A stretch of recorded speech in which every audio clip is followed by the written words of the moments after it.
पुणे पोलिसांच्या दामिनी पथकात काम करणारी ही पोलीस कॉन्स्टेबल सोनाली हिंगे पाटील एका कॉलेजच्या प्राचार्याला ब्लॅकमेल करत तब्बल 7 लाख रुपयांची खंडणी उकळल्याप्रकरणी सोनालीसह तिघांविरोधात गुन्हा दाखल करण्यात आलाय आणि पोलीस आयुक्तांकडून या तिघांवरही कारवाईचे संकेत आलेत.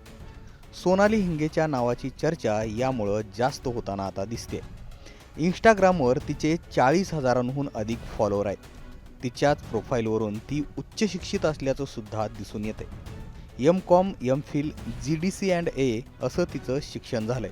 तर मिस आयकॉन इंडिया विजेती असल्याचं सुद्धा तिनं नमूद केलंय. सोनालीच्या अकाउंटवर अनेक न्यूज कटिंग्स दिसून येत आहेत, ज्यात तिच्या कामाचं मोठं कौतुक होताना दिसतंय. दामिनी पथकात काम करत असताना अनेकांना मार्गदर्शन केल्याचंही त्यामध्ये दिसून येतंय.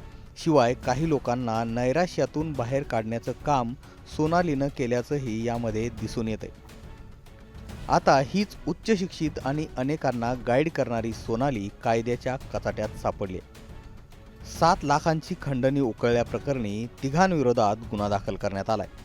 या कारवाईमुळे पुणे पोलीस दल हादरून गेलंय. या प्रकरणात सोनालीसह पोलीस उपनिरीक्षक अजित बडे आणि कर्मचारी सुदाम तायडेचाही समावेश आहे.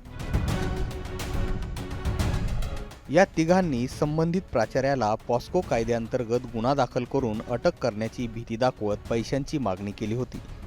कॉलेजमधील एका अल्पवयीन विद्यार्थिनीला हाताशी धरून फिर्यादी प्राचार्यांच्या विरोधात खोटी तक्रार देण्यास भाग पाडलं होतं. पोक्सो अंतर्गत गुन्हा दाखल करून सदर प्राचार्यांना अटक करण्याची आणि संस्थेच्या बदनामीची भीती दाखवण्यात आली होती आणि तब्बल 7 लाख रुपये उकळल्याची तक्रार करण्यात आली. यातील अजित बडे सायबर पोलीस ठाण्यात तर सोनाली हिंगे आणि सुदाम तायडे हे शिवाजीनगर पोलीस ठाण्यात नियुक्त आहेत. या प्रकरणातील या तिन्ही आरोपींविरोधात बंड गार्डन पोलीस ठाण्यात गुन्हा दाखल करण्यात आलाय. एकीकडे पोलीस आयुक्त अमितेश कुमार यांनी या घटनेची गांभीर्यानं दखल घेत कठोर कारवाईचे संकेत दिले आहेत, तर दुसरीकडे या तिघांवरही अटकेची टांगती तलवार आहे. या प्रकरणात आता पुढे काय होतंय हे पाहणं महत्त्वाचं असणार आहे. ब्युरो रिपोर्ट, मुंबई तक.